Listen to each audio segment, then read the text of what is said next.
talking Bills and Packers. We are back, or I am back. Last week, it was me and DVD solo. This week, Brian, you came back for your revenge after DVD's hot take about the Bills, and she's not here for you to give it. So you'll just have to... It's like you guys are cutting promos on each other, like pro wrestling style. I told her I'd say it to her face, so we can wait till the next episode. First question I have to ask you. I want to ask both of you this, but it's just you, so you're the one who's going to get it. How are you going to navigate all this football that's on Christmas Eve and Christmas Day? Like, are you just like family, wife, football's on, I'm watching it, this is just how it is? Or are you like, it's Christmas, I gotta be really careful and discreetly figure this out? I'm gonna have to be more discreet. Christmas is a tricky time. It's my wife's mother's birthday on Christmas Day as well. Oh, you're screwed. I know. So screwed. We try and do that in the morning time, and then Christmas Eve, the eve of Christmas, we go to my parents' house and we do a dinner there, and then so it's just gonna be very tough because I'm with two families that don't really watch football. I'm kind of the only one who watches football. So it's gonna maybe be on the cell phone. I have an app where I can watch anything. I got Red Zone on there, so I'll be good. But it's tricky. It's gonna be tough because the cell phone is not as good as when you're sitting on the couch. It's hard to digest it. It is. I have AirPods, so I'm gonna drop an AirPod in, but you can't wear it the whole day. It looks ridiculous if you're just rocking an AirPod at the dinner table.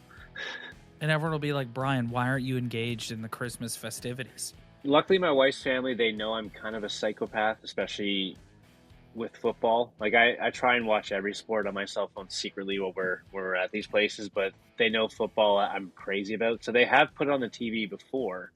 I'm going to see if I can do that. What about you? Are you having issues on that day, or? Oh, no. See, my wife and I, we've already sat at the negotiating table, and I've said, listen, football's on. For me, it's more about Christmas Eve that I had to navigate. Christmas Day, it's like whatever. There's a TV upstairs and a TV downstairs. My whole family will be at my house. There's a group of us that like to watch football. Those people can stay upstairs. The rest of the family that wants to play a board game or play some Nintendo Switch or do whatever, they can go downstairs. Everybody's happy. That works. It was the Christmas Eve that I had to navigate because, like, that's not just like, oh, there's a couple games on. It's like, no, that is like Red Zone. Red Zone is on Christmas Eve. I know, that's what's going to be on the cell phone because I have to do my wife's grandmother's house on Christmas Eve, and that's going to be tricky. So it's the grandma's house, it's the in-laws' house, and then it's my parents' house.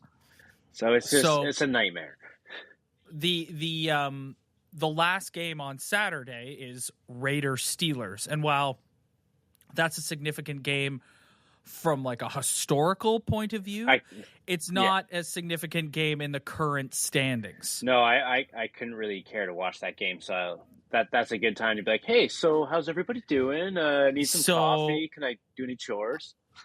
So I made the wife a deal, and I said, you let me get through that Eagles-Cowboys game specifically, and you can pick whatever Christmas movie you were watching.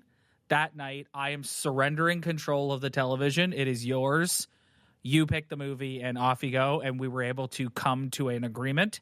We shook hands and signed the contract on that deal. And that's how we're going to roll. So what's the movie? What are we going with? I don't know yet. I don't know yet.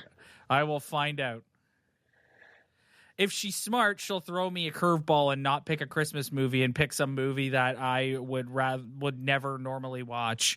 And be like, now's the time, bro. You know what? Imagine she picked like Black Adam. I saw that movie. That's one of the worst movies I've ever seen. It's a tough. It was a tough watch. I saw it in theaters because my sister and I did a review of it on my other podcast. So I literally spent money to go to the theater and watch that. Man, that's tough, man. That's tough. It's a tough watch. You know what was not a tough watch? Saturday night. In Buffalo. I had a moment when I was watching that where I was like, This is why we love football, and this is why we love this time of year. It's two teams, two divisional rivals, both of them in the playoff hunt. The snow starts coming down in the second half. You got Josh Allen, who just goes into beast mode and essentially wins that game himself. On the other side, you've got Tua, who's still trying to establish himself as like an elite quarterback in the league. Like that was fantastic. That spectacle and that theater is what sets the NFL apart from all other sports leagues. Exactly, and it was all day Saturday, like minus the Cleveland game that was really bad, but the Colts game against Minnesota, that was wild, like the biggest comeback in NFL history. I watched that and took a break for the Cleveland game because I was like, this game's going to be horrible, and then I went back to the Bills game and I was like, man, the NFL is the most beautiful game, especially with all the World Cup going on. Like, soccer's cool. NFL is just is so beautiful, and especially in the snow, like it's just it's a different animal. It's glorious. Like when you watch games in LA and like in these hot areas, you're like, it's sweet, but like snow football is unbelievable. I love watching it, especially when the Bills wear all red. Like that's just I know, glorious uniform matchup too. That my main storyline coming out of that game is Josh Allen is right there. Who, in your opinion, would you put Joe Burrow in the same? Like, if you're going to list the top 3 quarterbacks in the game right now, would you go Mahomes, Allen, Burrow? That's my current list. Yes. I know some people are putting Burrow ahead of Josh Allen, but no. He can't do the mobile things that Allen's doing. Yes. And especially if the pocket breaks down, like that's when Burrow he can escape a little bit, but he can't run. Actually, did you see when Tua tried to run out of the pocket in that game and he just trips halfway to the line? It's just I gotta be honest with you though, man. I was impressed with the Dolphins and how they handled the elements. Like I thought for sure, like, oh, this is a warm weather team. Like Tua's gonna stink in the cold. Like going into that game, I had already sort of come to that conclusion in my mind. And no, man, they hung right in there like that. And like Bills Mafia, we kind of are to blame for that because we gave them so much slack about playing in the cold and all this stuff. And, Mike McDaniels was trolling us with that I wish it was colder shirt. So we kind of gave them some fuel for that fire. But Jalen Waddle is unbelievable. That guy is such a talented wide receiver. And like to have him and Tyreek Hill, you could have Baker Mayfield in that offense and he'd probably look like a really good quarterback. Oh yeah, you could have you or me under center, and we would look pretty damn good. There's a lot of the balls I've noticed from Tua, they're underthrown, but Tyreek Hill it doesn't matter if they're underthrown. It actually makes it easier for him to catch, I think, because he can cut back, grab it, and then cut around. And Jalen Waddle's kind of doing the same thing. So I don't like having those two guys in the AFC East, if I'm being honest, but it's fun to watch them. Yeah, I don't know how many other takeaways you had from that game. For me, it was the Josh Allen show. Yeah, Josh Allen show. I like seeing Morris get his first touchdown in the NFL. He had a great catch too. It was the first TD of the game, Quentin Morris. Dawson Knox had a game. He looked really good. That was the game I was waiting for. I had him on my fantasy team all year, and I dropped him last week because I was like, okay, you're not getting me any points. And then he goes off for 98 yards and a touchdown. So typical me, but he looked good. The run game didn't get as many touches as I wanted it to because, like, James Cook especially, his yards per carry is very impressive. So I want to see him get a few more touches. He had that nice touchdown catch. Singletary had a few good catches, a few good runs. Allen ran for way too many yards, but that one run got us the lead. So he had to do what he had to do. But it was great to see no interceptions. That's kind of what I'm taking away from this is 0 interceptions, clean game, 4 passing touchdowns, 1 rushing touchdown. Pretty good performance. Still in possession of the 1 seed in the AFC. And I think this puts him back into MVP talk because there's no single player that has to pull their team like he has to pull their team. The 3 quarterbacks we mentioned a few minutes ago, in my opinion, they're the top 3 candidates for MVP right now. Like I know Jalen Hurts is being tossed around. He has a great offensive line. He has a very, very great system. I don't think he'd be this successful in a system like Buffalo with that kind of. Well, we're going to talk about this when we tee up this coming weekend, but we'll see we'll see how vital Jalen Hurts is, because I have a feeling that even with Gardner Minshew, the Eagles are going to do just fine on Sunday against the Dallas Cowboys. 100%. That offensive line, especially Jason Kelsey, they're playing unreal this year. Yeah. Moving on to the other namesake of this podcast, the Green Bay Packers get the 24-12 win over the LA Rams on Monday Night Football. Playoffs are alive, baby. Brian, listen, they got the win. They played well. The Rams are so injured that they've become a flat out bad football team. Like, they're bad. Yeah, the defense is broken. Bad. Yeah. Like, Baker Mayfield had his nice little moment, but came crashing back down to earth. And listen, man, I listened to some like post game shows and some takes after that game was over, and I was just kind of like, a lot of people feel the same way I do, where it's like, yeah, that's a nice win, but it's like, they got to go to Miami on Christmas Day. And if they can go to Miami and win, I think, like, right now, to make the playoffs, the Packers need to win out. They need the Washington Commanders to lose 2 of 3, and which is actually feasible because the remaining 3 games the Commanders have are the Niners, Browns, and Cowboys. And they got smoked by the Giants, so. Yes. Then they need the Seahawks to lose 1 of 3, and they play the Chiefs, Jets, and Rams. Very feasible. It's if you look at that, that's feasible. But listen, they got to go to Miami. If you win that game, Dolphins I'm going to come to your house and just kiss you on the mouth, because I don't want to see Miami in the playoffs. I have a very hard time I have a very hard time thinking they're going to win that game, man. Like, the Dolphins are desperate. Aaron Rodgers has been horrible in the state of Florida forever.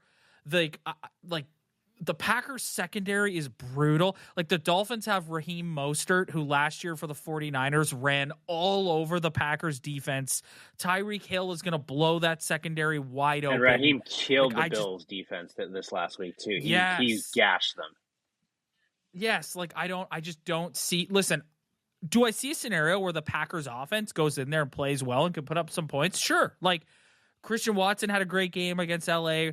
Romeo Doubs came back and had a great game. Randall Cobb made some big catches. The running back duo of Jones and Dillon is those good. Those thighs on Dillon too when he pushed in the end zone. I was like, oh. Tree trunks. But do I see a scenario where the Packers defense does anything against the Dolphins offense? No, I don't. Tyreek Hill will do whatever he's going to do. Like, he's a freak of nature. And especially when him and Jalen are going off, like, what do you do? Yeah. Like, they put up 29 points against Buffalo. That should get you a win. That's a lot of points.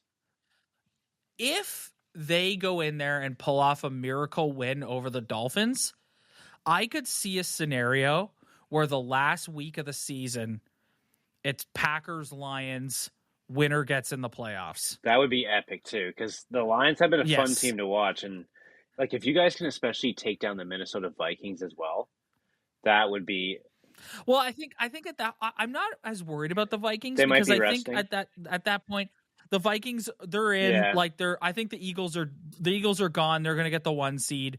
The Vikings are going to get a home playoff game. So it's just like, I could see the Vikings sort of taking their foot off the gas a little bit.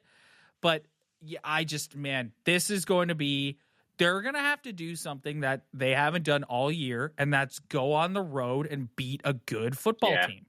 Yeah, and that's a tough thing to do, especially this late in the year. Yes, and against a team that is literally, it'd be one thing if the Dolphins were like in the playoffs. Right now they are, but they're fighting for their playoff life. Like, they can't lose anymore. That'd be a 4-game losing streak too, and like that's not something you need before the playoffs. Yeah, so I don't know, man. I just don't know. It would be quite a story, though, if they somehow squeaked in. Like, imagine making a deep run, too, and then all that criticism about Rodgers throughout the entire season. Honestly, you know, Brian, I could see their offense because the receiving core has been great. They've been great. Cannot see their defense doing that. Dude, they were letting Baker Mayfield with an offense with a bunch of guys named Who on it convert on like 3rd and 15s. Like, and because they play so far, they play so soft zone in their secondary. And it's just like, I just don't see a scenario where their defense can just turn it on and get them where they need. I just don't I'm just see so it. confused because, like, to start the season, they looked like one of the best defenses in the NFC, and I just don't know where. I don't know Yeah, where it well, went wrong. Matt LaFleur made a horrific hire of Joe Barry as the defensive coordinator, and last year he got away with it, and this year He he's had not. three It's three that decent simple. games, and then it just went to shit. Yeah. It's that simple. And like to the point that like players on the defense, like Jair Alexander, their Pro Bowl corner, is making comments in the media throughout the season about how he doesn't understand the scheme that they're playing and how it's stupid. Yeah, that's not good. So it's like, no, it's not good. And like, it's just like that Rams offense is pathetic. And they were terrible. The Packers defense was terrible against them on 3rd down. Terrible. Yeah. So I don't see it, man. Like with the weapons that the Dolphins have, I don't see it. No, you're right. They Don't see it. have a run game, they have a receiving game, they got a tight end game. The Dolphins are stacked. Yes. If they had a slightly Yes. better quarterback, they'd be probably the best team in the league. Who scares you more as a potential playoff matchup, the Dolphins or the Jets? Probably the Jets because their defense is elite. Like they have one of the like the top defenses in the league, and that's kind of what I was going to say from the points last week. Putting up 20 points on an elite defense is nothing to sniff at, and it's tough to do in this league. See, I go Dolphins because I don't care how good your defense is. I don't have any faith in the Jets offense. I don't care about Mike White. All these guys who are all hardos for Mike White. Like I don't care about Mike White. You know what? You are right because we played Mike White last year and we had 4 interceptions on Mike White. Yes. I could see the Bills beating the Jets 10-3. Like I could see that happening. Like whereas like I don't. That we just went on and on about the Dolphins offense. Yeah, you're right. But their defense is trash. Yes. So it's a points fest. Okay. So that's what we're looking at with respect to the Bills and Packers heading into this Christmas weekend. I think if we're gonna start anywhere with what we saw in Week 15, we have to start with the end of the New England Patriots and the Las Vegas Raiders. What on earth were they thinking? That was so bad that their own announcer on the radio, their own color commentary guy, whose name I don't know off the top of my head, called them a stupid team. And like Bill Belichick, I don't know what's happening in this year. It's like he doesn't care. He's got 2 defensive coordinators as his offensive coordinator as a combination, which is kind of weird. And it's like he just doesn't care. He's got his son, the defensive coordinator, I believe, which is also kind of weird. Can't fire your son. So it's a bad situation, and I just feel like he doesn't care anymore. That highlight of Chandler Jones just bulldozing Mac Jones. Sad. I know. He just one-armed him, and Mac Jones just folds like a cheap I know, suit. and I feel kind of bad for Mac Jones because last year he had like the perfect situation. They had a great team. They had McDaniels calling the plays. They had a really good setup. This year, it's like he's been the most screwed over quarterback in the entire league. He's got to deal with those 2 idiots calling offensive plays, and they don't trust him to throw 50 yards down the field at the end of the game. It's pretty bad for him. I actually feel kind of bad. It is. I think the Patriots are done. I think that's the end of their season. I do not see them making the playoffs. Oh, it's yeah. over. I felt like they were done like when they lost to the Bills on Thursday night. I feel like that's when it really ended. That was the nail in the coffin. A couple weeks ago, I asked you, who would you rather have under center, Kirk Cousins or Dak Prescott? I think we have the answer to that question. Yeah, now. Kirk has been a lot better. Dak has just he looks so bad. I can't he has so many receptions for playing not that many games this year. if they're gonna go into it, like they're in the playoffs, they've made the playoffs. Whoever they play, like going into it, he's the one who you're most worried about. And if they play the Buccaneers, like I might bet on the Buccaneers to win that game, even though they look like trash. But like they'll dominate that team. That team they're in shambles. So would you go as far as to call the Cowboys pretenders? Oh, 100% they are. Like that game against the Colts got out of hand. They scored 56 points, most of it in the fourth quarter. Other than that, though, they've looked horrible. Like their run game is good, but the rest of their offense is a disaster. Offensive line, their receiving core is not really doing much. Dak is just throwing it to the other team like no tomorrow. It's like you could see in the Jags game this weekend, you could see that like Trevor Lawrence looks like he's a budding elite quarterback, way more competent. Whereas Dak Prescott, Dak, he had a lot of hype coming into the league, and like that's kind of followed him around, and he's had good seasons, but he's never really seemed like that elite guy to me, and it's kind of showing right now. Like he's making really poor decisions. His accuracy is all over the place. I've never seen a guy lose accuracy like the way he has, and it's even that like the ending play in overtime when he turned the ball over. That was such a terrible pass. Like I know the defender, it hit the defender, or sorry, the offensive player bounced the defender, but the pass itself, like he had no chance to catch that, and I'm not surprised it got turned over. Yeah, I mean, I don't care who they play in the postseason. I'm betting against for sure. Them. Like it's for sure. Yeah, easiest bet. Another team who you can feel safe sort of betting against these days, who you touched on a minute ago, was the Tampa Bay Buccaneers. That team is so... Brady does not look like Brady. And maybe someone will accuse me of being a Brady apologist here. So I'm admitting off the top, he does not look like Brady. However, that's a bad football really team. Bad. Todd Bowles is not a good coach. Stupid penalties. Yeah, that takes stupid penalties. Todd Bowles just looks confused all the time. After the game, he goes on these weird tangents about how Bucks beating Bucks. And like I know what he's trying to say that we're beating ourselves, but he sort of rambles, and Tom looks like he wants nothing to do with this franchise anymore. And I said that to you guys a couple weeks ago. Like I definitely think he's playing again next year. I do not think it'll be in a Tampa Bay Buccaneer uniform. And the biggest problem with the NFL is that a team from that god-awful division is going to get a playoff spot where some of these other teams aren't. You know what I think we should do? The NFC South and the AFC South should just be banned from the playoffs. Those two divisions are horrible. Like they need to come in and make a high-level decision and be like, you know what? We're sorry, guys. You have to we at least need 9 wins to get in the playoffs, okay? Like we're not doing this. Yes. Yeah, and then we'll just pick from the other divisions. Yeah. It'll be good to go. Exactly. I'd rather see like a Saints in there, or New Orleans Saints to get in over any of the NFC South teams or the AFC South teams. Yeah. The Detroit Lions. My favorite team other than the Bills.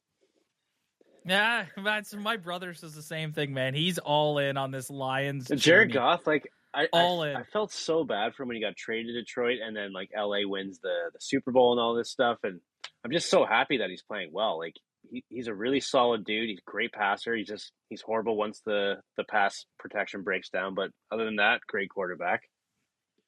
Yeah, it's quite something to watch. Like I said, if the Packers get eliminated on Christmas Day, I would really like to see. I will pull for the Lions. For sure. To pull it out and make the playoffs. 100%. And I'm pretty sure they have a second win lined up here, or their 8th win, actually. It's going to be against the Panthers. So I feel like the winning streak continues. Yeah. So it's really, it is definitely a feel-good story watching the Detroit Lions. If they go above 500, when's the last time that the Lions were above 500? Oh, it's been a minute, man. They made a playoffs. They had a wild card weekend game, I want to say, in 2014. But yeah, it's been a while since they've been in the playoff discussion. It's been a long And that was like while. young Matt Stafford too. Yeah. Last thing we touched on it earlier, and I want to come back around to it before we move on and tee up the weekend. The Colts and the Vikings. Oh, that was insane. Like, so I turned on the game. I was out during the morning doing Christmas shopping, turned on the game, and it's 33-0 Colts. And I just started laughing because I'm not a huge fan of the Vikings. So I just turned it on. And I was like, oh, I love this. So I sat down and I just started seeing it happen. And I was like, man, Matt Ryan, this is going to happen again. Oh, yeah. Oh, yeah. Imagine waking up as Matt Ryan the next day and just 28-3 is kind of gone now. It's 33-0. Dude,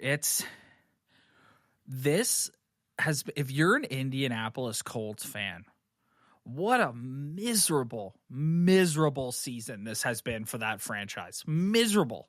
Big time. I don't even know. Like, I've been through some tough times with the Bills. I've never seen something like this.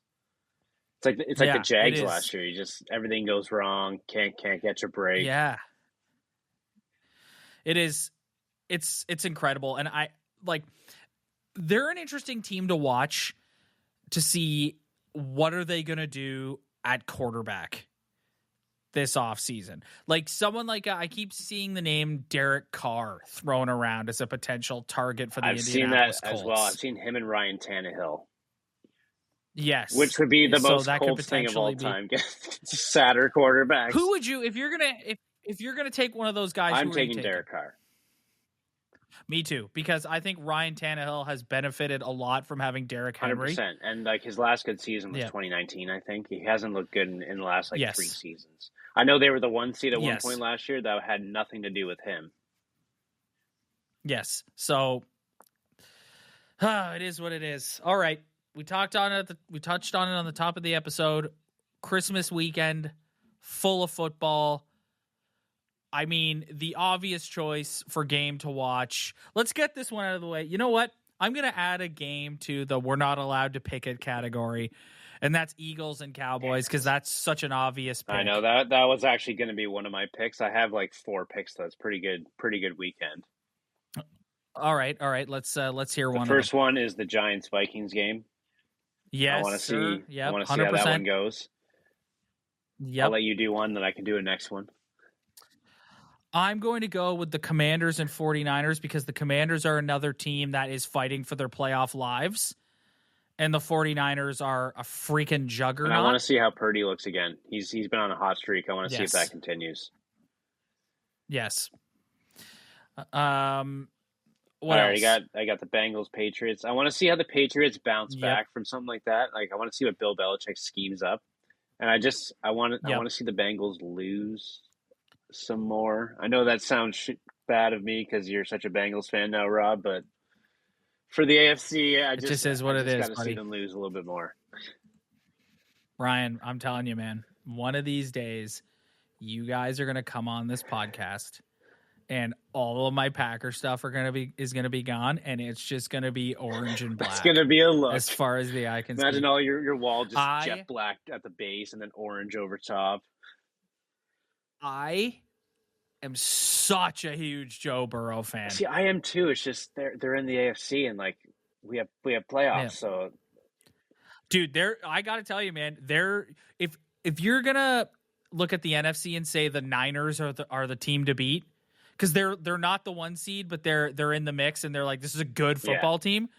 That's what the Bengals are in the AFC. Especially in the second half. Like that, for some, like, I don't know what it is, but every second half, the Bengals defense and the offense just goes ballistic and just ends the game right there.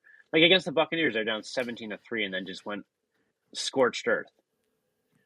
Yeah, man. It's something. Yeah. It's something. I love terrifies the me. I would love to see the Chiefs. I think the Bills have the formula for the Chiefs now. We've seen it, a couple wins in a row. I'm terrified of the Bengals. That's the last Monday Night Football game of the year. Bills Bengals. And it worked the Chicago game this week because it's such a look at it's a bad spot. It's a look ahead game. They're not even going to think about Chicago. And I know Chicago's kind of tanking is what I've been hearing, but this is a bad spot for the Bills, I think. But Hopefully, I'm just being paranoid and they get through this. But looking ahead to the Bengals game, that's all they're thinking about. I could potentially see that game. Like, we'll see how everything shakes out, but I could potentially see that game. No, there's still a week to go after that. I was gonna say maybe it's a game where, you know, both teams are in the playoffs, so it's not going to be like the sort of epic showdown that you might Home think. field, But that's very important to the Bills, though. So that it's true. they're It's playing true. Allen It to is the very bitter important. end. I think, dude, Josh Allen and the way he plays, I think getting that bye is so Well, important. that's for what the I'm Bills saying. too. Like the one seed is the most Yeah. important part. Like Allen needs to rest up. He said he's got bruises all over his butt because he keeps like slamming down after these dive plays. I'm like, yeah, no shit. Yeah. Like when It's he dove wild. in the end zone for the 2-point conversion, I was like, can you just hand the ball off? Yeah. Oh yeah. Oh yeah. You hold your breath every time he moves And out his of the hands pocket. are getting You're like, crushed Jesus. into the helmet as he's holding the ball. I'm like, that's your throwing hand. That's money. Yep. Drives me crazy. That's your Super Bowl Yeah, I hopes know. right there. All right, buddy. We're going to get out of here. We will see everyone after the holidays. If you celebrate, Merry Christmas to you. And yeah, enjoy the football. This is awesome. Like, I'm excited. It's Yeah. awesome, man. It's awesome that there's all this football going on the weekend. It's so exciting. Yeah. Thanks so much for checking us out, everyone. If you like what you see, hit that like and subscribe button below. We'll see you next time.